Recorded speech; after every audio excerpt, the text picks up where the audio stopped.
کتاب انزلنا الیک مبارک لیدبروا، جس کا یہ ترجمہ ہے کہ یہ ایک بابرکت کتاب ہے جو ہم نے آپ کی طرف نازل کی تاکہ لوگ اس کی آیات میں غور و فکر جو ہے وہ کر سکیں۔ تو قرآن جب پڑھا جا رہا ہو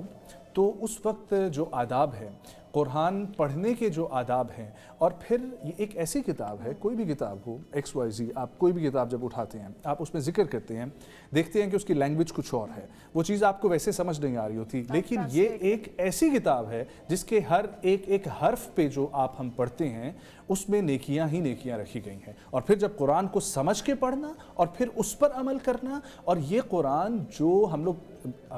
ڈفرنٹ آتھرز کی کتابیں پڑھتے رہتے ہیں، لیکن آپ یہ تو ذرا صرف سوچیں کہ جس مالک خالق کی ہمیں دی ہوئی یہ زندگی ہے، جس کا بنایا ہوا یہ سارا سلسلہ ہے، اس خالق نے جو یہ قرآن لکھا ہے اس میں وہ کیا ہم سے فرما رہے ہیں۔ تو آج قرآن کی اہمیت کے حوالے سے ہمارا یہ موضوع رہے گا، اور